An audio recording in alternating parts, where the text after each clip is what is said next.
नमस्कार मंडळी, शुभ सकाळ आणि आजच्या नवीन ब्लॉगमध्ये तुमचं स्वागत आहे. आता मी आलो शेतामध्ये आणि राहिलेला जो कडबा आहे आपला, तर तो कडबा गोळा करायचा आहे. आणि आता ट्रॅक्टर यायला लागले, त्याच्यामध्ये तो कडबा आणायचा राहिलेला. आणि त्याच्यानंतर मग पुन्हा पाटोद्याला जाणार आहे मी गायनाच्या क्लासला. आणि त्याच्यानंतर दिवसभराचा शेड्यूल जो आहे तो आजच्या ब्लॉगमध्ये तुम्ही बघू शकता.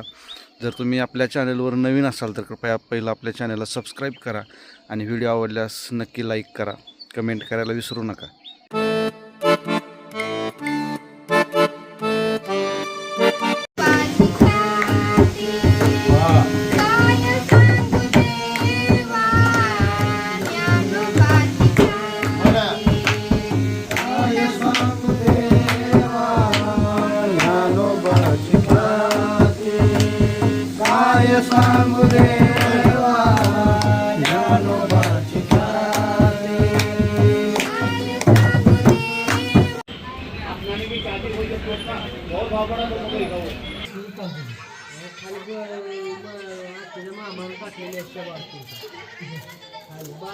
तर इथली ज्वारी आपण काढून भरडून मग ती बारशीला जे आपण मागच्या व्हिडिओमध्ये बघितलं, जो रेट आपल्याला भेटला नाही, तर ती इथली ज्वारी होती. आणि कडबा अजून असाच आहे, गोळा केलेला नव्हता. कारण आपण वरच्या 2 पट्टीतला जो कडबा आहे तर तो गोळा करून त्याची बलीम लावलेली आहे.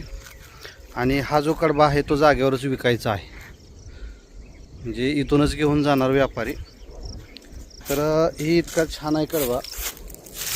बघा, पाऊस पडला होता पण भिजला नाही किंवा काळपट पडला नाही.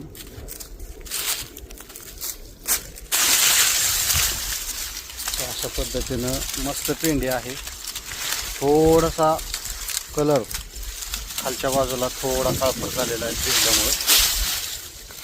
आता वैशिष्ट्य याचं असं आहे बघा, की गेल्या वर्षी हीच पेंडी जी आहे कडब्याची, तर ती 35 रुपये 40 रुपयेने गेली.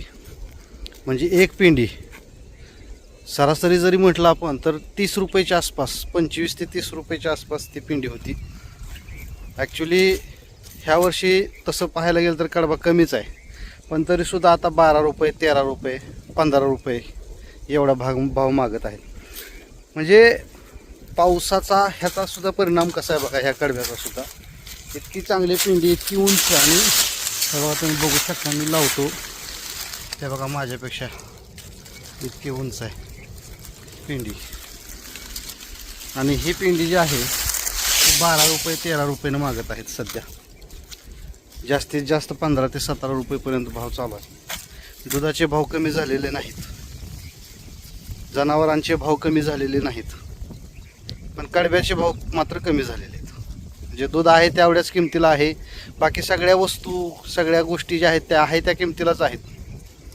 परंतु ह्याचे भाव, आता पेट्रोल डिझेलचे भाव जरी म्हटलं तर गेल्या वर्षीसारखेच भाव यावर्षी पण आहेत डिझेलचे. तरीसुद्धा वाहतूक म्हणतात, पुन्हा लेबर म्हणतात, आणि असे कारणं सांगून. आणि सगळ्यात महत्त्वाचं कारण म्हणजे ते पावसाचं सांगत आहेत. पाऊस पडला आणि त्या पावसामुळं असं झालं कडबा.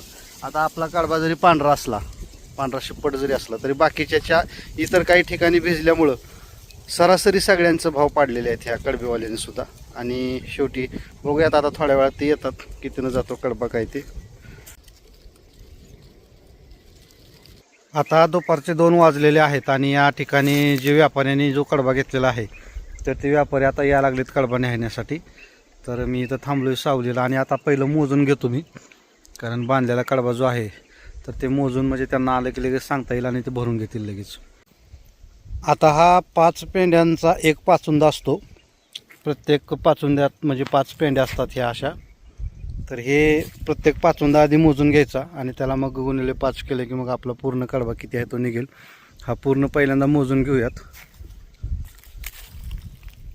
तर टोटल 123 पाचुंदे झालेले आहेत. 123 पाचुंदे म्हणजे 615 एवढा कडबा झालेला आहे.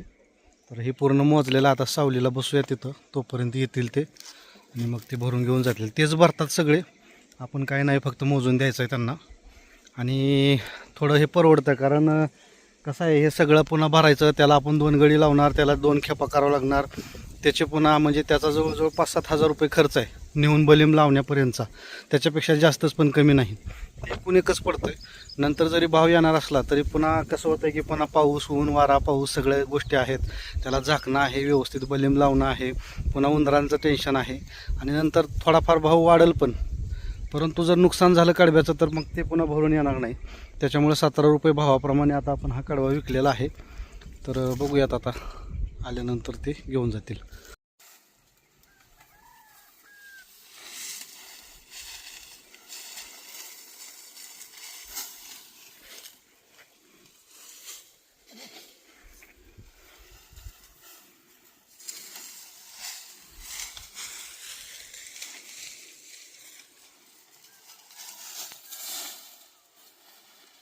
Too small.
Hare